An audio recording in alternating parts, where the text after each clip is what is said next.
नमस्कार दोस्तों। अपन पढ़ रहे थे राजस्थान इकोनॉमिक सर्वे। उसमें 3 क्लास हो चुकी है। लास्ट क्लास में अपन कृषि के बारे में चर्चा कर रहे थे। तो उसमें अपन ने सबसे पहले कृषि के प्रचलित मूल्य, स्थिर कीमतों पर उस पे वैल्यू को पढ़ा था। फिर उसके बाद कृषि एवं उसके संबंध क्षेत्र की बात की थी। फिर कृषि के क्षेत्रफल और उत्पादन के बारे में बात की थी। और कृषि जलवायु क्षेत्र जो 10 है उसके बारे में डिटेल से स्टडी की थी। और फिर कृषि से संबंधित योजनाओं उनको पढ़ा था। और अब असिस्टेंट प्रोफेसर में कृषि वाली जो यूनिट है उसमें कुछ टॉपिक और बाकी रह गए, उनको आज स्टडी करते हैं। और आज ये कृषि वाला चैप्टर पूरा ख़त्म कर देते हैं। उसके बाद अपन पढ़ेंगे उद्योग और सेवा, सेवा में शिक्षा और स्वास्थ्य पढ़ेंगे। और फिर योजनाओं के बारे में स्टडी करके राजस्थान इकोनॉमिक सर्वे को पूरा बाइंड अप करने की कोशिश करेंगे। और 20 में से 20 क्वेश्चन का प्रॉमिस है आपसे। वो शानदार मैटर लिख रखा है, इसको पूरा अपन अच्छे से अध्ययन करते हैं। तो आज बात करते हैं कृषि ऋण। तो कृषि ऋण जो है उसमें राज्य में 3 प्रकार के ऋण दिए जाते हैं। उसमें से सबसे पहला ऋण होता है अल्पकालिक ऋण, और मध्यकालीन और दीर्घकालिक ऋण। तो ये जो दोनों ऋण हैं इसको देने की एक व्यवस्था है, त्रिस्तरीय व्यवस्था है। उसमें सबसे ऊपरी ऊपर जो स्टेट पर जो बॉडी होती है वो होती है राजस्थान स्टेट कोऑपरेटिव सोसाइटी। ये अपेक्स बॉडी है। 1953 से जयपुर में इसका हेडक्वार्टर है। फिर उसके नीचे जिला स्तर पर होते हैं जो कि 29 केंद्रीय सहकारी समितियां जो जिला स्तर पर कार्यरत हैं।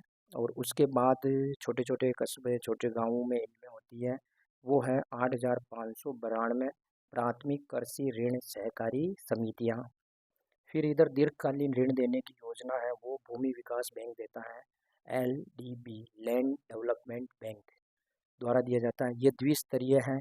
और इसमें अपेक्ष बॉडी एक और उसके नीचे जो होते हैं वो प्राथमिक भूमि विकास बैंक होते हैं, जो कि 36 हैं, जिला स्तर पर कार्यरत हैं। 2024-25 में दिसंबर 2024 तक अल्पकालिक जो ऋण है वो लक्ष्य रखा गया था 23,000 करोड़ का। उसमें से वितरित किए गए 16,781.27 करोड़ रुपए। इम्पोर्टेंट है क्योंकि एग्जामिनर यदि टफ पेपर बनाएगा तो ये डाटा पूछ सकता है। और मध्यकालीन ऋण 369.11 करोड़ का वितरित किया गया। और दीर्घकालिक ऋण का लक्ष्य रखा गया था 51.88 करोड़। उसमें से वितरित किए थे 24.21 करोड़। राजस्थान कृषक ऋण माफी योजना, ये एक योजना है बहुत बड़ी, के अंतर्गत 30 नवंबर 2018 तक के सभी अल्पकालिक ऋण माफ, अल्पकालिक जो भी ऋण थे ये सब माफ कर दिए गए थे। और 20.84 लाख किसान लाभान्वित हुए थे। इम्पोर्टेंट डाटा है, पूछ सकते हैं कि राजस्थान कृषक ऋण माफी योजना में कितने किसान लाभान्वित हुए, तो 20.84 लाख किसान लाभान्वित हुए। और कितने करोड़ का ऋण माफ किया, 7,888.20 करोड़ ऋण माफ कर दिया गया।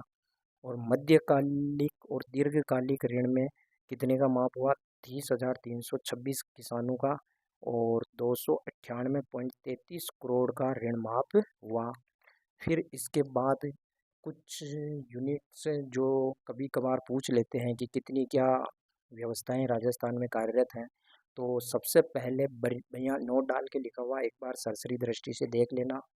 ऑब्जेक्टिव क्वेश्चन पेपर है तो उसमें आपका क्लिक हो जाएगा।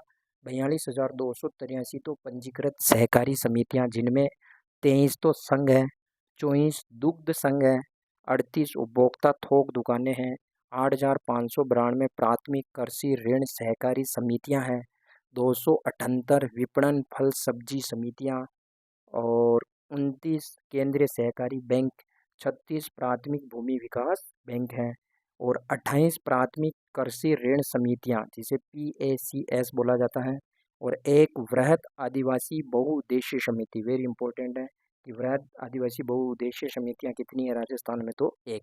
और 15 महिला बहुउद्देशीय समिति हैं, इनके गठन की अनुमति प्रदान कर दी गई है। और एक होता है उपभोक्ता क्षेत्र जो होता है, उसमें शीर्ष संस्था जो होती है वो कॉन्फेड कहलाती है, राजस्थान राज्य उपभोक्ता सहकारी संघ। ये एक बार सरसरी दृष्टि से देख लेना। ये राजस्थान में जितनी भी संस्थाएं कार्यरत हैं उनकी संख्या एक जगह नोट डाल के लिख दी गई है। फिर इसके बाद अपन पढ़ते हैं जल। तो जल ही जीवन है, तो इस टॉपिक को अपन पढ़ते हैं। तो जल देश के कुल क्षेत्रफल का 10.41%, जिसमें 101 लाख हेक्टेयर बंजर भूमि है। और देश के जल संसाधनों का केवल 1.16% प्राप्त। और वर्ष 2024 में मानसून समय पर 25 जून तक आ गया था और जुलाई के प्रथम सप्ताह तक पूरे राज्य को कवर किया था। और 1 जून से 30 सितंबर तक राजस्थान में वर्षा की दो काल यही होता है, 30 सितंबर तक फिर निर्वत हो जाता है मौसम। तो 30 सितंबर तक वास्तविक वर्षा 662.44 मिलीमीटर थी। सामान्य वर्षा 417.16 मिलीमीटर से 58.68% अधिक थी। मतलब ये कितना परसेंट अधिक थी? 58.68। डाटा वेरी इंपॉर्टेंट है, एग्जाम में पूछ सकते हैं। इस अवधि में वर्षा राज्य के सभी जिलों में सामान्य से अधिक थी। फिर सिंचाई सिंचाई की यदि बात करें तो कुल सिंचित क्षेत्र 95.47 लाख। डायरेक्ट ये डाटा याद रख लेना, पूरा एग्जैक्ट याद रखने की जरूरत नहीं है। 95.47 लाख हेक्टेयर कुल सिंचित क्षेत्र है। और मार्च 2024 तक 39.36 लाख हेक्टेयर क्षेत्र में सिंचाई सुविधाएं सर्जित की गई। और 2024-25 जो ये काल है 24-25 में, उसमें 14,514.41 हेक्टेयर अतिरिक्त सिंचाई क्षमता सर्जित की गई। वेरी इंपॉर्टेंट डाटा है, 14,514.41 हेक्टेयर। फिर इसके बाद पढ़ते हैं वर्तमान में राजस्थान में जो परियोजनाएं चल रही हैं वो कुल 53 परियोजनाएं चल रही है। उसमें से वृहद परियोजना 7 है, मध्यम परियोजना 6 है, लघु परियोजना 40 है। उसमें वृहद परियोजना 7, उसमें से सातों को पढ़ते हैं नंबर वाइज। पहली नर्मदा नहर परियोजना है जो कि बाड़मेर और जालौर में संचालित है। इसमें सिंचाई से 233 गांव लाभान्वित हो रहे हैं और 2.46 लाख हेक्टेयर स्प्रिंकलर सिंचाई अनिवार्य है, फुहारा से सिंचाई करना अनिवार्य है। और पेयजल 37.48 लाख लोग लाभान्वित हैं और गांव है 1541 गांव। दूसरी वृहद परियोजना है परवन वृहद परियोजना जो झालावाड़ में परवन नदी पर बांध बनाया। कोटा, बारा, झालावाड़ लाभान्वित है। बूंदी इसमें नहीं आएगा, कोटा, बूंदी, बारा, झालावाड़ जैसे संभाग पढ़ते हैं अपन, लेकिन इसमें कोटा, बारा, झालावाड़। और सिंचाई 637 गांव में और 2.01 लाख हेक्टेयर क्षेत्र पर सिंचाई हो रही है। और पेयजल से लाभान्वित गांव है 1402। और विद्युत आपूर्ति सोलर से हो रही, वहाँ पे सोलर पैनल लगाए हुए हैं। और एक स्काडा प्रणाली लगा रखी है। स्काडा प्रणाली क्या होती है इसको आगे पढ़ेंगे, इसका फुल फॉर्म भी पढ़ेंगे स्काडा प्रणाली का। और फिर तीसरी वृहद परियोजना आती है धौलपुर लिफ्ट। धौलपुर लिफ्ट में 39,980 हेक्टेयर सिंचाई है और माइक्रो इरिगेशन सिस्टम सूक्ष्म सिंचाई लगी हुई इसमें।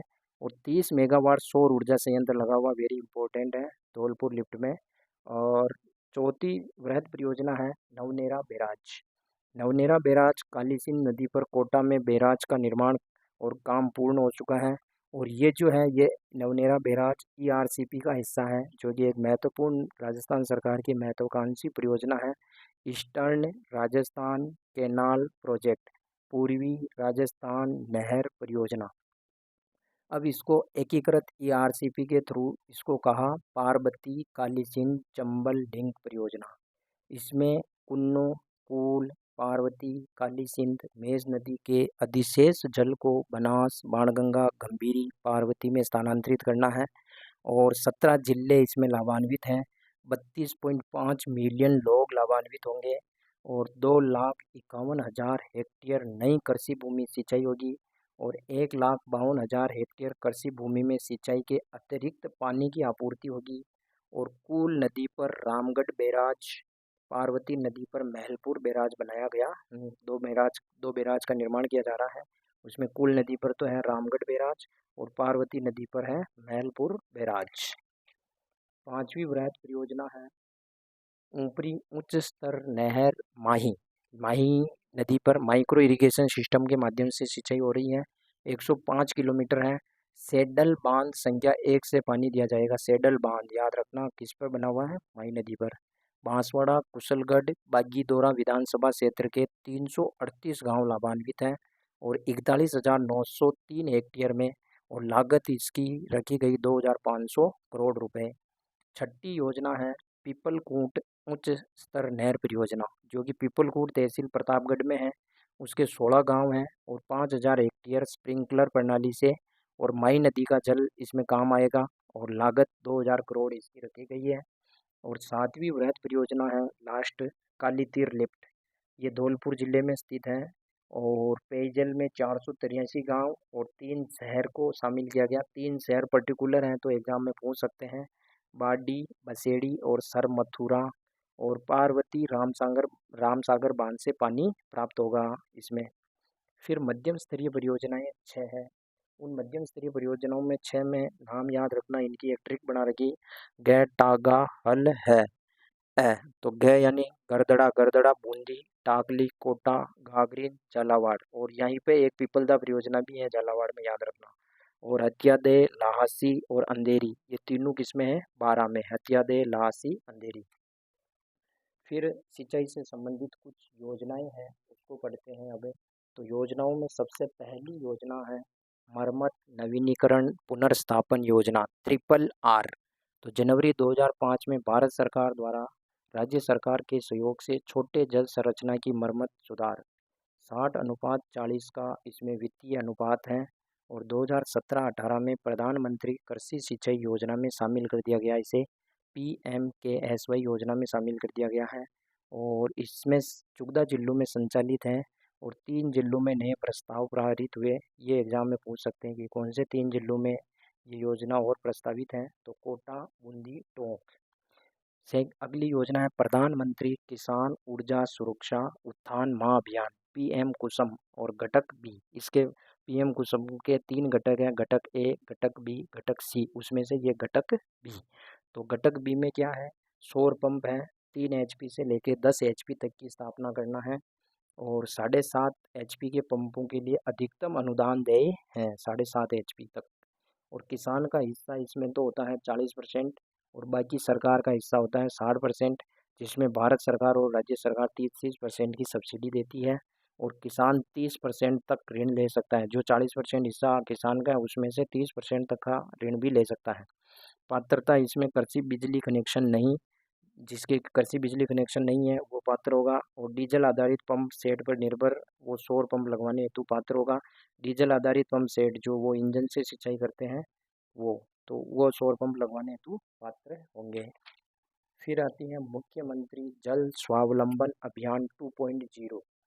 लक्ष्य क्या रखा इसमें, वृक्षा जल संचयन, जल संरक्षण, जल संसाधनों का विवेकपूर्ण उपयोग। और फरवरी 2024 में शुरू हुई थी ये योजना। और 20,000 गांव, 5 लाख जल संरक्षण की संरचना का निर्माण। तो ये डाटा पूछ सकते हैं कि जल स्वावलंबन योजना में कितने गांवों को टारगेट किया गया और कितनी संरचना, जल संरक्षण की संरचना, तो 5 लाख और 20,000 गाँव। राजस्थान जल क्षेत्र आजीविका सुधार परियोजना, RWSLIP, Rajasthan water sector livelihood improvement project, Zika द्वारा वित्तीयन है। एक विदेशी संस्था है Zika, Japan international cooperation agency है, वेरी इंपॉर्टेंट है, जीका द्वारा संचालित है। आगे पढ़ेंगे, ऐसी 10-11 योजनाएं हैं जो विदेश द्वारा संचालित है। 3 चरण 137 परियोजनाएं, इसमें 3 चरण है और 137 परियोजनाएं रखी गई इसमें। उसमें से फर्स्ट चरण में 65, सेकेंड चरण में 36 और थर्ड चरण में 36 परियोजनाओं को शामिल किया गया।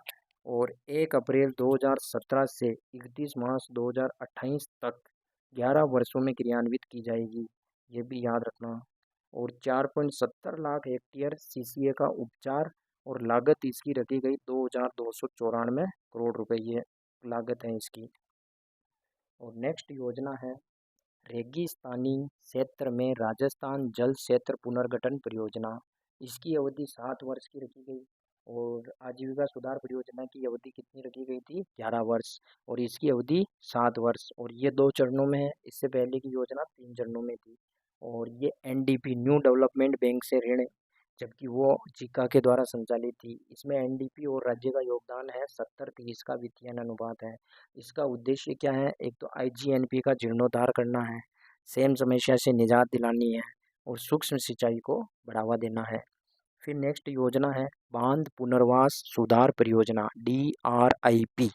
ये एक तो वर्ल्ड बैंक और एक AIIB, Asian infrastructure investment bank की सहायता से केंद्रीय जल आयोग, जल शक्ति मंत्रालय, भारत सरकार के माध्यम से ये योजना संचालित है। 2 चरण हैं, 6 + 4 वर्ष का है, पहला चरण 6, दूसरा 4 वर्ष का। कुल अवधि 10 वर्ष रखी गई और इसमें 212 बड़े बांध को शामिल किया गया है। अगली परियोजना है राष्ट्रीय जल विज्ञान परियोजना। इसमें एक तरफ तो सिंचाई और एक तरफ भूजल की बात की गई। तो सिंचाई में जो है राष्ट्रीय जल विज्ञान परियोजना वो जल संसाधन मंत्रालय भारत और विश्व बैंक, नदी विकास, गंगा पुनर्जीवित विभाग द्वारा वित्त पोषित है। ये नाम याद रखना, एग्जाम में पूछ सकते हैं। और 2016 से सितंबर 2025 तक इसकी अवधि है। इसमें 321 सतही जल, 150 भूजल स्टेशनों की स्थापना पूर्ण हो चुकी है और 169 स्वचालित वर्षा गेज इसमें लगाए गए, 143 स्वचालित जल स्तर गेज, 25 स्वचालित मौसम स्टेशन की स्थापना की गई और 7 बांधों पर स्काडा प्रणाली स्थापित, स्काडा पहले नाम आया था, तो स्काडा प्रणाली स्थापित की गई है। उन 7 बांधों में ये 7 बांधों के नाम है, इसकी ट्रिक बना रखी है, बीमा, गूज, राज, छापी। तो बीमा बिसलपुर, माही, गुड्डा, जवाई, राणा प्रताप सागर, जवाहर सागर और छापी। और 2 नहरें हैं इसमें स्काडा प्रणाली में, गंगा भाखड़ा और नर्मदा नहर। इसकी लागत रखी गई 134 करोड़ और स्काडा की फुल फॉर्म होती है supervisory control and data exhibition. ये पारदर्शी जल प्रबंधन प्रणाली है। स्काडा क्या है? पारदर्शी जल प्रबंधन प्रणाली, निगरानी रखती है ये पूरा। फिर भूजल, इधर भूजल में उद्देश्य है जल संसाधन जानकारी को बेहतर, जल प्रबंधन संस्थानों को मजबूत करने का लक्ष्य रखती है। विश्व बैंक केंद्र सरकार द्वारा वित्त पोषित है।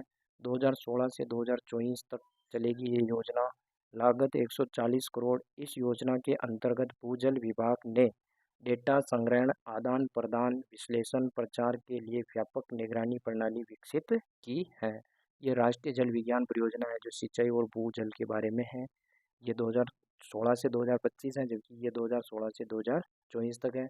इसमें लागत 134 करोड़ है, इसमें लागत 140 करोड़ है, 6 करोड़ इसमें ज़्यादा है। और ये विश्व बैंक केंद्र सरकार द्वारा वित्त पोषित है, जबकि ये जल संसाधन मंत्रालय, विश्व बैंक और नदी विकास इनके द्वारा वित्त पोषित है। अटल भूजल योजना, अटल भूजल योजना वेरी इंपॉर्टेंट, विश्व बैंक सहायता प्राप्त है वर्ल्ड बैंक की सहायता से और 2020 से 2025 तक है। और इसका उद्देश्य क्या है? ग्राम पंचायत स्तर पर भूजल प्रबंधन को बढ़ावा देना, समुदाय में जल उपयोग के प्रति संवेदनशीलता लाना और भूजल स्तर में गिरावट को रोकना। और इसमें कितने जिले? 17 जिले, 38 ब्लॉक और 1132 ग्राम पंचायतें शामिल हैं। ये क्वेश्चन यहाँ से पिछली बार भी आया था। फिर अमृत 2.0, अमृत की फुल फॉर्म है Atal mission for rejuvenation and urban transformation. ये 1 अक्टूबर 2021 को प्रारंभ हुई थी। सभी शहरी निकायों में 2025-26 तक हर घर नल योजना है ये अमृत 2.0। 1 लाख से कम आबादी है वहाँ केंद्र कितना हिस्सा देगी? 50%। 1 से 10 लाख आबादी वहाँ 33.33% केंद्र का और 10 लाख से अधिक आबादी है वहाँ केंद्र का योगदान 25% रहेगा। शेष राज्य सरकार देगी और इसमें 10% संबंधित नगर निकाय देगा। जैसे ही नगर निगम है तो नगर निगम वाला देगा, नगर परिषद में नगर परिषद वाला देगा, नगर पालिका है तो नगर पालिका वाला देगा 10%। जल जीवन मिशन JJM वर्ष 2024 तक प्रत्येक ग्रामीण को नल कनेक्शन देने की योजना है। इसमें केंद्र और राज्य का वित्तीयन कितना है?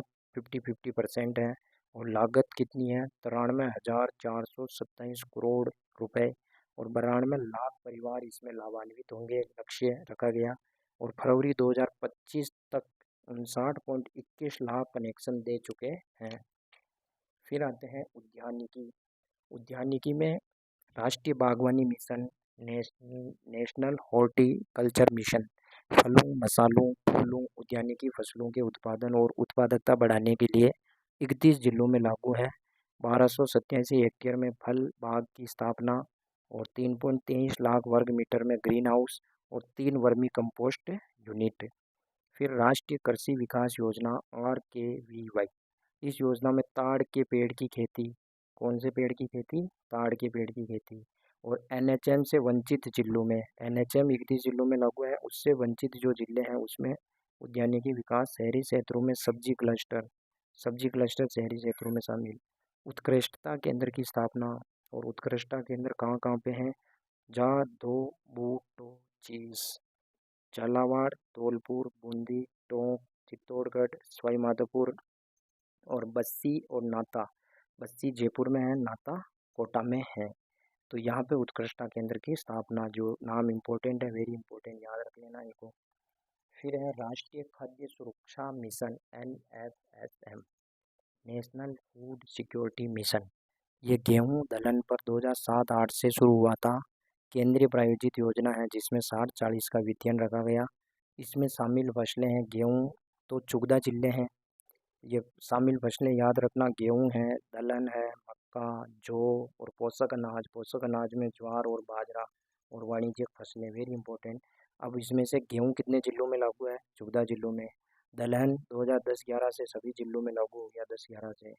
और मक्का 5 जिलों में है। 5 जिले हैं तो नाम याद रखना पर्टिकुलर। दक्षिण के जिले हैं डूंगरपुर, बांसवाड़ा, उदयपुर, चित्तौड़ और एक मेरा होम डिस्ट्रिक्ट भीलवाड़ा। और जो है 7 जिलों में, 7 जिले अजमेर, भीलवाड़ा, नागौर, गंगानगर, हनुमानगढ़, जयपुर, सीकर। पोषक अनाज है 2018-19 में शुरू हुआ था। पोषक अनाज में ज्वार है जो 10 जिलों में लागू है, और बाजरा है वो 21 जिलों में लागू है, और वाणिज्यिक फसलें इसमें शामिल हैं। इनके जिले याद रखने की जरूरत नहीं है। फिर इसके बाद आता है राष्ट्रीय खाद्य सुरक्षा मिशन, तिलहन, TBO। इसमें 60-40 का वितरण है। TBO का मतलब होता है ट्री बोर्न ऑयल सीड्स के तहत 6 TBO है। अब इसमें कौन कौन से हैं? ये 6 पौधों के नाम याद रखना। ओम, निक, जोज। ओम है, ओम ओम मतलब ओलिव, महुआ। निक, नीम, करंज। जोज है, जोजोबा, जेट्रोबा। और 22-23 में केवल ओलिव जोजोबा का पौधारोपण किया गया। इन दो का ही पौधारोपण किया गया, ओलिव और जोजोबा का। फिर आते हैं भंडारण। अब भंडारण की यदि बात करें तो प्रमुख एजेंसी हैं RSWC, Rajasthan state warehousing corporation. 41 जिलों में 96 गोदाम संचालित हैं। कुल भंडारण क्षमता 18.12 लाख मीट्रिक टन है। उसमें से औसत उपयोग हो रहा है 8.53 लाख मीट्रिक टन, जो कुल भंडारण क्षमता का 47% है। और SC ST किसान है उसको 70%, सामान्य किसान को 60% और सहकारी समिति 10% भंडारण शुल्क पर छूट प्रदान करती है। और 2024-25 में 0.60 लाख मीट्रिक टन भंडारण क्षमता का निर्माण किया गया। फिर प्रसंस्करण आता है, प्रोसेसिंग। राजस्थान निवेश संवर्धन नीति 2024 है। इसमें क्या है? एग्रो और फूड प्रोसेसिंग में लगे उद्यमों को पूंजी निवेश का 50% विशेष प्रोत्साहन, अधिकतम 1.5 करोड़। SC ST महिला उद्यमी द्वारा स्वामित्व वाले FPO या उन उद्यमों को आदिवासी उपयोजना के तहत पहचाने गए क्षेत्रों में इकाई स्थापित कर रहे हैं तो 5% का अतिरिक्त सब्सिडी प्रदान की जाएगी। मतलब SC ST हो या आदिवासी वाला हो तो उसको 5% अतिरिक्त सब्सिडी प्रदान की जाएगी। और ये 50% विशेष प्रोत्साहन और 1.5 करोड़, ये 3 डाटा याद रखना इसमें। और फिर है प्रधानमंत्री सूक्ष्म खाद्य प्रसंस्करण उद्यमों का औपचारीकरण, PMFME। खाद्य प्रसंस्करण इकाइयों की स्थापना एवं विस्तार के लिए व्यक्तिगत श्रेणी के आवेदकों को 35% की दर से 10 लाख का अधिकतम अनुदान दिया जाता है। कितना अनुदान? 10 लाख। और 2021 से 25-26 तक प्रस्तावित है। और 1502 व्यक्तिगत आवेदन प्राप्त हुए थे। उसमें से 3008 स्वयं सहायता समूह SHG के आवेदन प्राप्त हुए और 14.10 करोड़ का अनुदान दिया गया। फिर विपणन मार्केटिंग में नए बाजार यार्डों की स्थापना। स्वतंत्र मंडियों की संख्या 145 से बढ़कर कितनी हो गई? 173। तो पूछ सकता है एग्जाम में कितनी स्वतंत्र मंडियां हैं, तो 173। कृषक उपहार योजना, यह योजना ई नाम पोर्टल के माध्यम से संचालित होती है, जो ई नाम के जरिए उत्पाद बेचने वाले व्यक्तियों को कवर करती है। उपज की बिक्री पर 10,000 रुपये का कूपन मिलता है। और इनाम सॉफ्टवेयर के माध्यम से डिजिटल रूप से बिक्री अतिरिक्त कूपन प्रदान किए गए। और 762 लॉटरी निकाली, उसमें से 1.32 करोड़ के पुरस्कार दिए गए हैं। और राष्ट्रीय सहकारी मसाला मेला 2024 में लगा था। ये 19 मई 2024 से 28 मई 2024 तक जवाहर कला केंद्र JKK जो जयपुर में है वहाँ पे आयोजित हुआ था। अब आते हैं इसमें पशुधन। ये लास्ट टॉपिक है, इसको कवर कर लेते हैं। इसी में थोड़ी वीडियो लंबी हो जाएगी लेकिन इसी में कवर करते हैं पशुधन। पशु गणना 2019, पशु गणना अभी 2019 की चल रही है। और कुल पशुधन है 568.01 लाख, जिसमें से कुक्कुट है 146.23 लाख, ये पशु गणना अपने ज्योग्राफी में भी टॉपिक है, उसमें पूरी और डिटेल दे रखी है, लेकिन यहाँ अपने इकोनॉमिक सर्वे के हिसाब से जो डाटा इंपॉर्टेंट है उनका अपन स्टडी करेंगे। कुल पशुधन का 10.60% है, उसमें से गोवंश हैं 7.24, भैंस हैं 12.47, भेड़ 10.64, बकरी 14 और ऊँट 84.43%। तो इसको ऐसे याद रख सकते हैं, गाय भैंस भेड़ बकरी ऊँट। और सात हैं, सात में 5 जोड़े 12, 12 में फिर इसमें 2 घटा दिए तो 10 और फिर 4 जोड़ दिए, एक तरफ 2 घटाए एक तरफ 4 जोड़े तो 14। और ऊँट सबसे ज़्यादा है ही राजस्थान में। और 22-23 में दूध उत्पादन 14.44% और ऊन उत्पादन 47.98% का योगदान रहा था। ऊन दूध उत्पादन में तो 14.44 का और ऊन उत्पादन में 47.98% का योगदान। फिर 2018-19 है, उसमें दूध उत्पादन जो है 18-19 में कितना था, 23,668 टन था, जो कि 22-23 में कितना हो गया था, 33,307 टन। और ऊन उत्पादन 145 लाख किलोग्राम से 161 लाख किलोग्राम हो गया। और अंडा उत्पादन 1662 मिलियन से 2761 मिलियन हो गया।